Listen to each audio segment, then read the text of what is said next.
Bonjour mes chers amis, soyez les bienvenus dans le premier chapitre de la géologie qui s'intitule Les chaînes de montagne, As-Salasilu al-Jabaliya.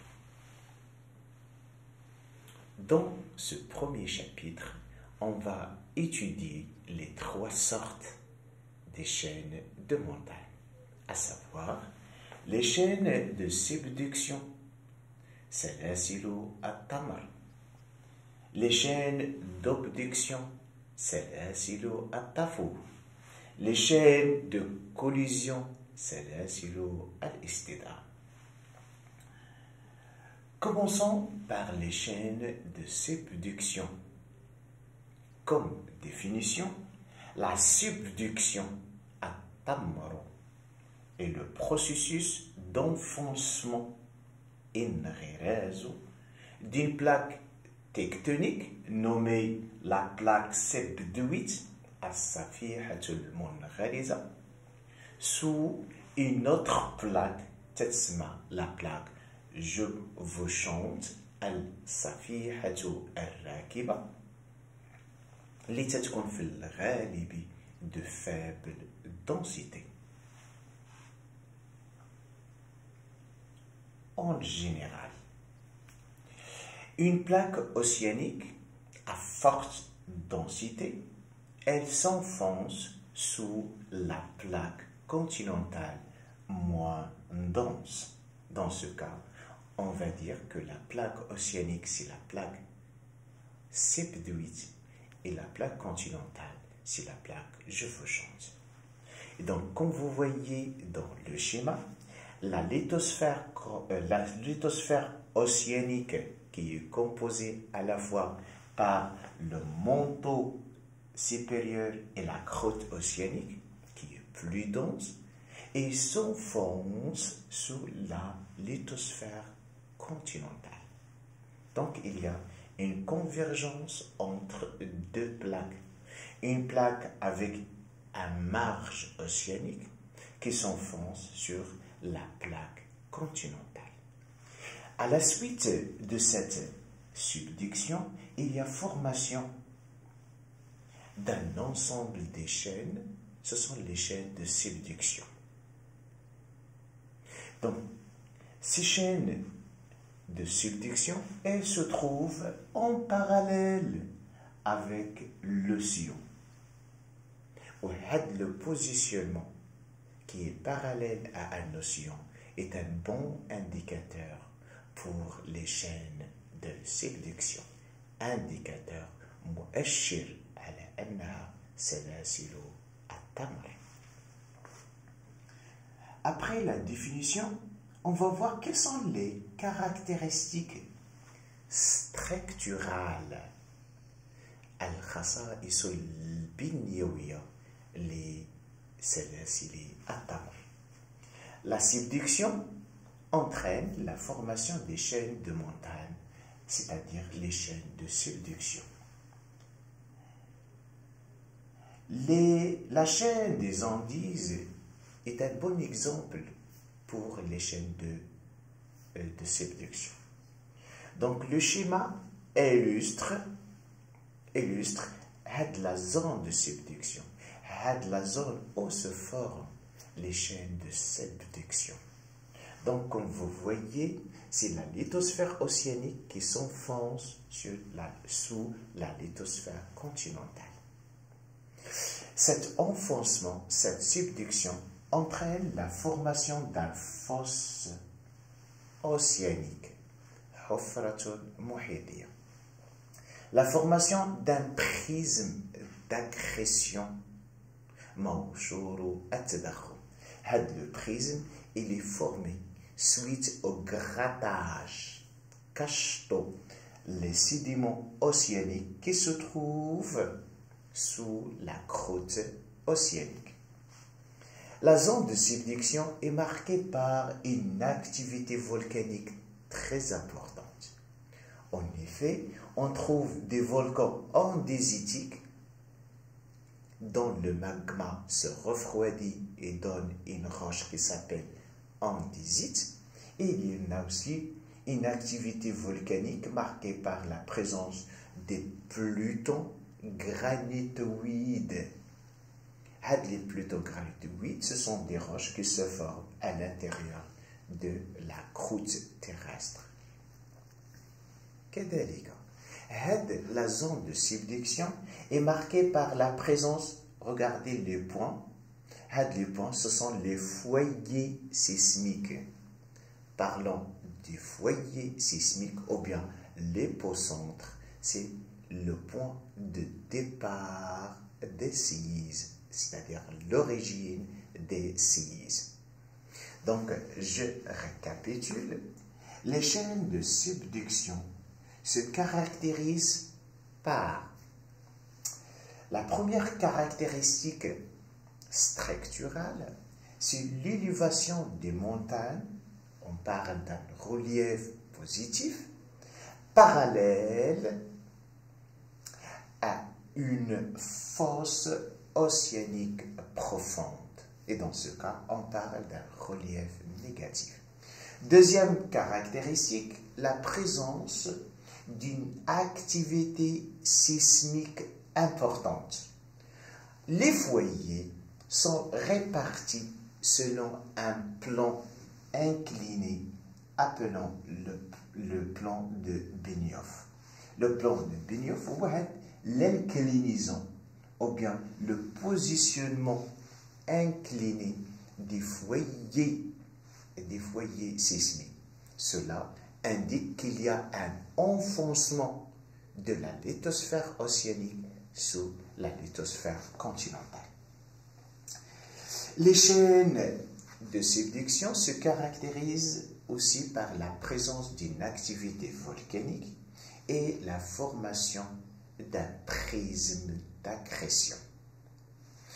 Le prisme d'accrétion se forme à la suite d'un empilement, accumulation des sédiments océaniques entre la fosse et la plaque continentale.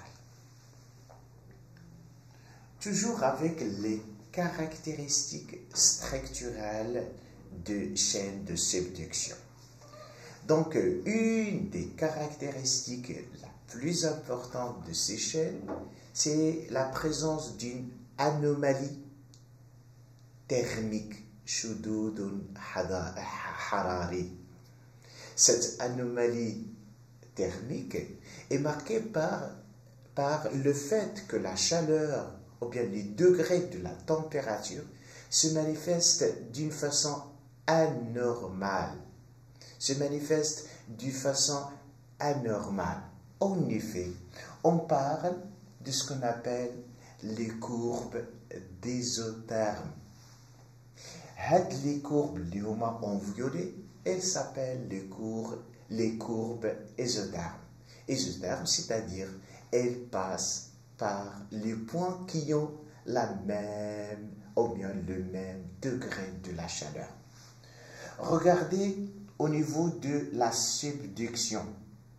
Même s'il y a une subduction, il y a un passage d'en haut à une température qui est assez bas que la profondeur, les courbes ésothermes, elles gardent leur degré de température.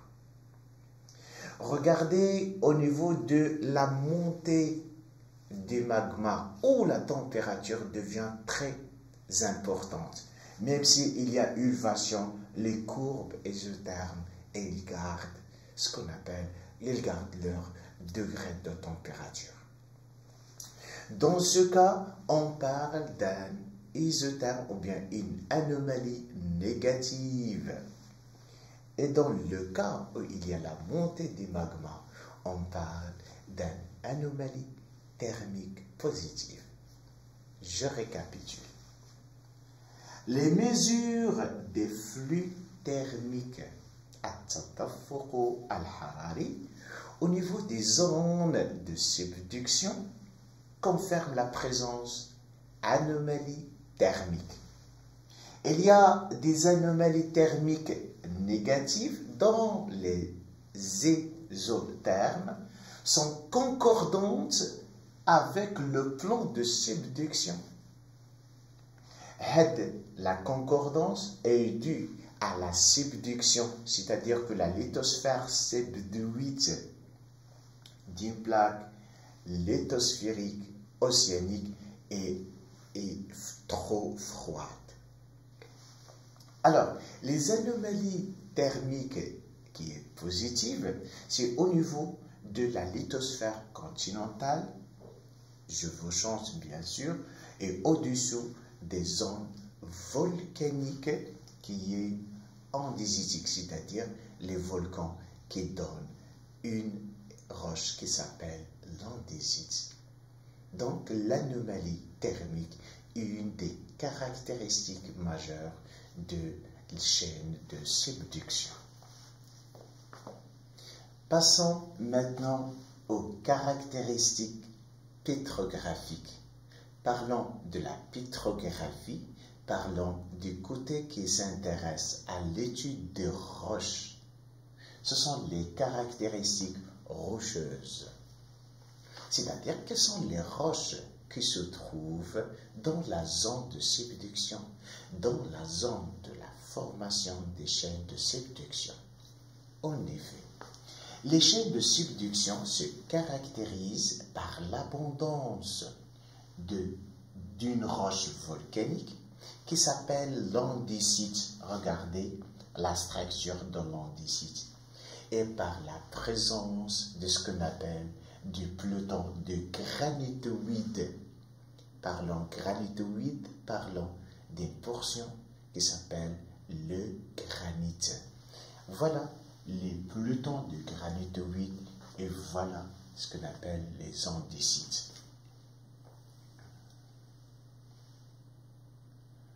Au cours de l'enfouissement de la lithosphère océanique sur la lithosphère continentale, les roches s'ébuissent, c'est-à-dire il y a autant de réactions qui se produisent lors de l'enfouissement. Donc, avant de lire, regardez dans la zone de subduction. Les roches qui s'enfoncent, elles subissent un ensemble de transformations.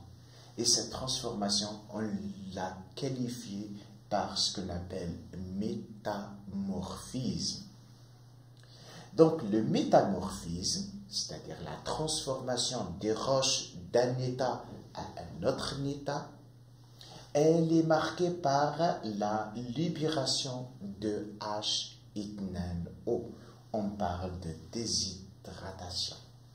H2O qui se libère, elle participe à la fusion des couches ou bien des roches des manteaux supérieurs.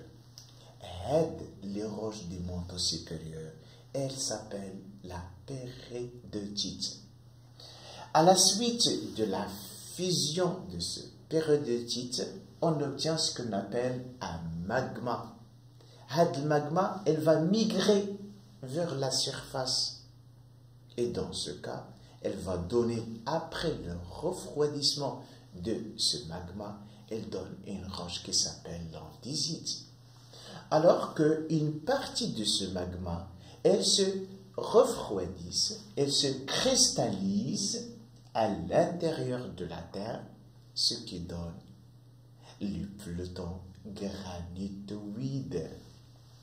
Donc, je récapitule.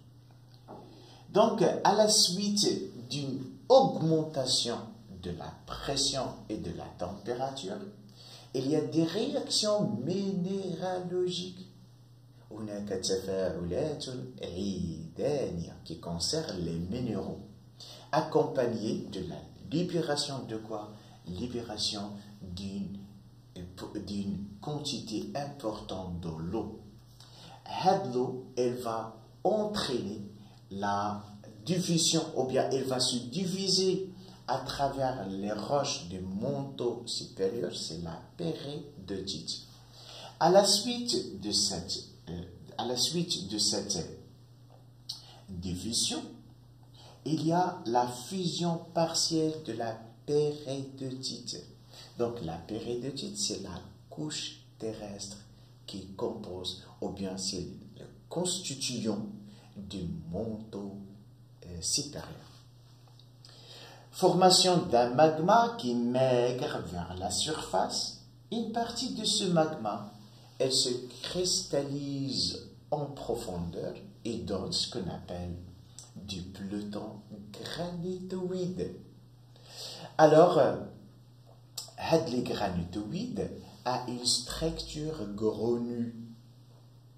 Dans l'étude pétrographique des roches, on parle souvent de la structure d'une roche.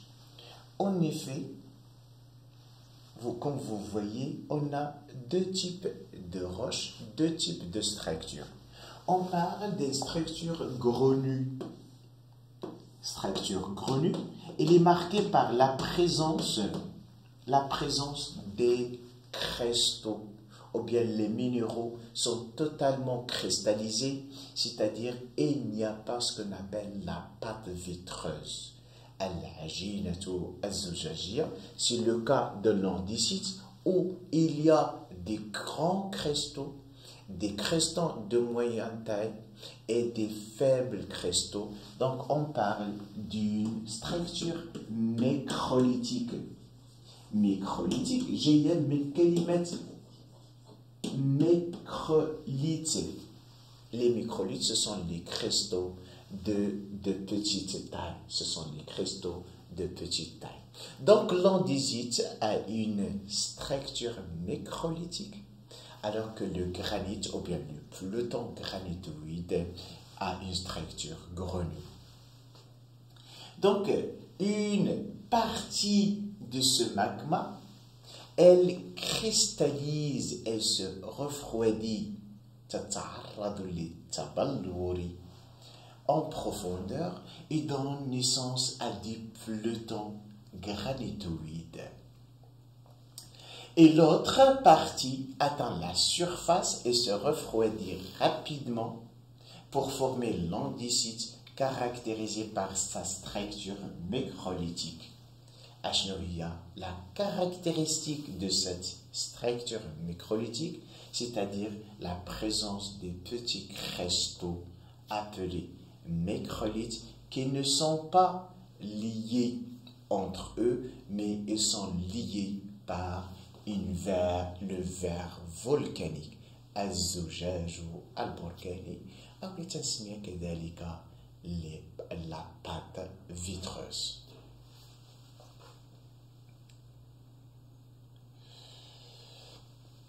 Passons maintenant aux chaînes d'obduction. سلاسل الطفو. Toujours, on va commencer par une petite définition. Que veut dire les chaînes d'obduction? Donc, ce sont des chaînes de montagnes qui résultent de la convergence entre une lithosphère océanique qui chevauche des formations rocheuses de la lithosphère continentale. Donc, enfoncement de la lithosphère océanique la plus dense sous la lithosphère continentale, on va voir l'inverse.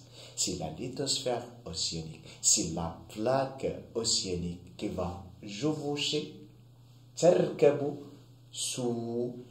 ou bien sur la plaque continentale. Donc on parle de obduction, tafoun.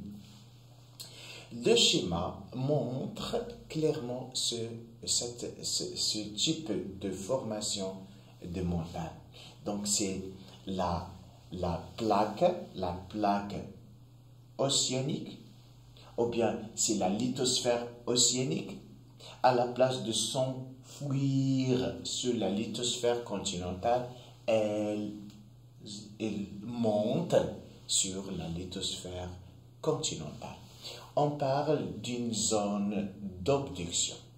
Donc, c'est la même chose. Cette zone d'abduction, il y a certaines activités volcaniques qui n'est pas importante comme la subduction qui caractérise cette zone d'abduction. Comme exemple de la chaîne d'abduction, c'est la chaîne Al-Haggar. Elle se trouve au nord de Amman, ou bien les chaînes de Amman. Les parties de la lithosphère océanique chevauchante se forment par un complexe rocheux ophiolitique. Le complexe ophiolitique, c'est un fragment formé au niveau de la lithosphère océanique.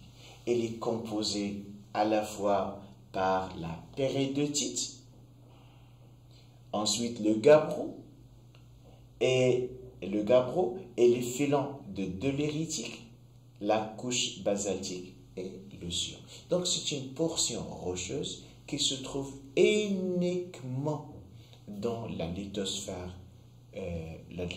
océanique. Donc, puisque ce complexe ophiolitique se trouve uniquement dans la lithosphère océanique, la présence de ce complexe dans une chaîne de montagnes indique tout simplement que ces chaînes de montagnes, c'est une chaîne résultant d'une abduction.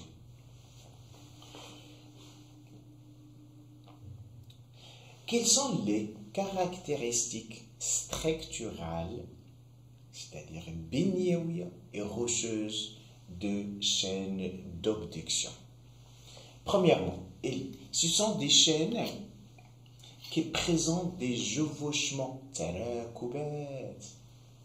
Ce sont des chaînes qui se caractérisent par la présence des nappes de charriage. Des nappes de charriage, ce sont des portions rocheuses qui se transportent d'une région à une autre région lointaine. Et la distance qui se sépare entre la zone d'origine et la zone où elle se transporte, elle se mesure par les centaines de kilomètres. On parle des nappes de charriage dont l'étendue horizontale atteint parfois une centaine de kilomètres. D'autres caractéristiques structurales et rocheuses, c'est la présence des complexes ophiolitiques ou bien la présence des sédiments océaniques qui sont des bons critères pour dire qu'il s'agit d'une abduction. Parlons de la formation des chaînes de montagne, c'est-à-dire parlons de ce qu'on appelle des déformations plastiques importantes qui marquent ces zones d'abduction. On parle des déformations tectoniques, c'est un thème qu'on va le voir prochainement.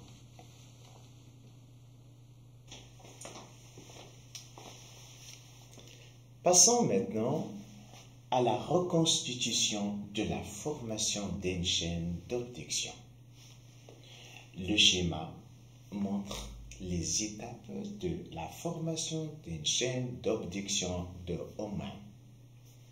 Autrefois, Iran et Oman sont séparés par le mer de Tétis.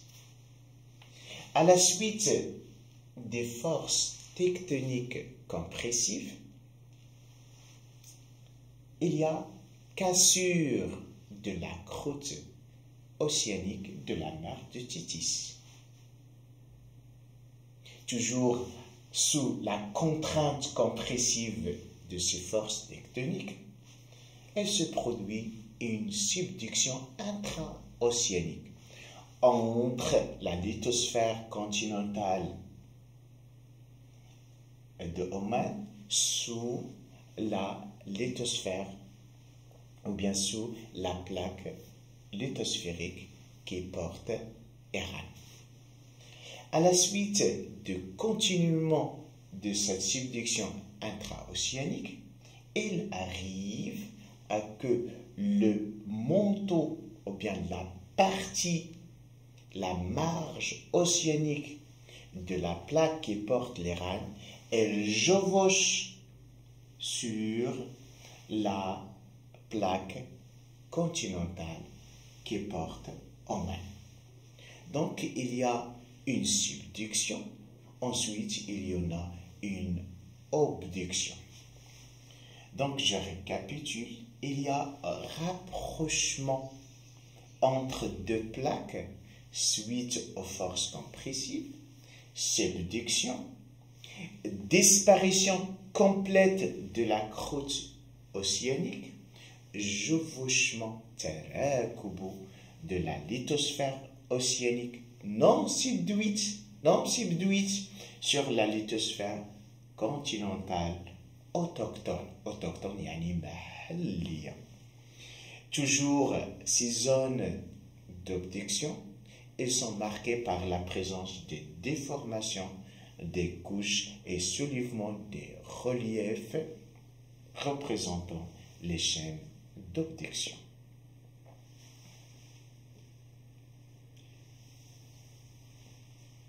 Terminons d'abord par les chaînes de collision.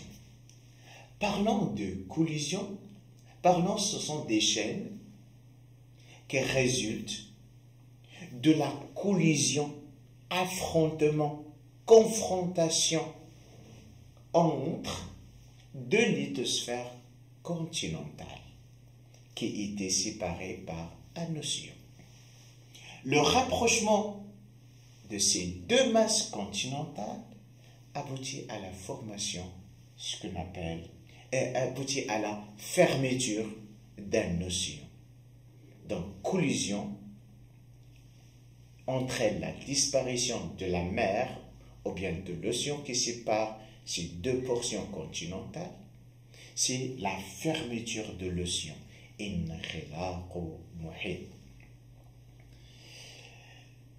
Les Alpes et les Himalayas, ce sont deux chaînes les plus remarquantes qui montrent qu'elles sont le résultat d'une collision. Donc la collision est marquée par la convergence, la confrontation, la collision entre deux plaques lithosphériques continentales.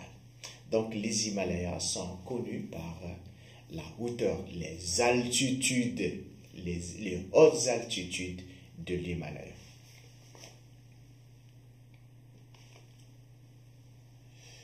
Les caractéristiques structurelles du chaîne de collision. Il y a d'abord la convergence entre deux lithosphères continentales, la sélection de hautes chaînes de montagnes, les déformations des couches de la croûte terrestre, on trouve les plis, les failles, les chevauchements, les nappes de charriage, et de كلهم, ce sont des déformations tectoniques وعندهم un thème اللي غادي نشوفوه من بعد هذا الدرس qui résulte des forces de convergence compressive. Toujours avec les caractéristiques, et cette fois-ci rocheuses, pétrographiques, les chaînes de collision sont marquées par la présence de l'ophiolite et des roches sédimentaires d'origine marine. Et l'ophiolite, ils sont coincés dans la ligne de suture, sont coincés dans la zone de suture, في منطقة تقارب أو الاصطدام de ces deux plaques convergence. La présence d'un ophiolite, elle indique la disparition d'un ancien océan ou bien une fermeture océanique. Toujours avec les caractéristiques pétrographiques, les chaînes de collision sont marquées par la présence des roches sédimentaires métamorphisées, c'est-à-dire que ce sont des roches qui résultent d'une transformation de d'autres roches. Comme il y a la présence des roches magmatiques, comme l'andésite, les granudiorites, et ce sont l'andésite et les granudiorites, ce sont des roches qui marquent qu'il y a une collision, mais précédée par une subduction. Que la zone où il y a la collision, elle a été précédée par un autre phénomène, c'est la subduction.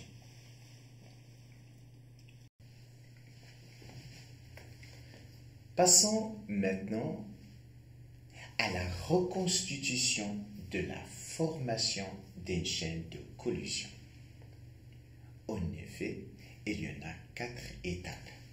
La première étape, 2 plaques étaient séparées par un ancien océan.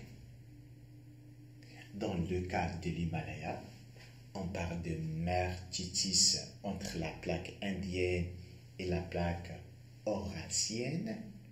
Et dans le cas des Alpes, c'est l'océan alpin entre la plaque africaine et la plaque européenne.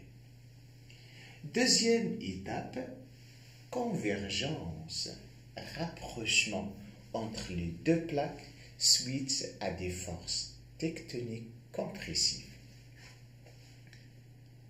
Ensuite, il y a une subduction de la lithosphère océanique sous la marge continentale. Troisième étape, à la poursuite de ces forces tectoniques compressives, on va avoir des déformations des couches rocheuses, la fermeture des domaines océaniques, l'obduction d'un morceau de la lithosphère océanique sur la lithosphère continentale et apparition d'un complexe rocheux ophiolitique dans la céture, dans la zone de collision. On parle d'une zone de céture. La dernière étape, c'est la collision entre les 2 marges continentales et l'apparition d'une complexe ophiolitique et les sédiments du prisme d'accrétion qui reste comme indicateur pour la fermeture d'un océan. Chers amis, merci de votre attention.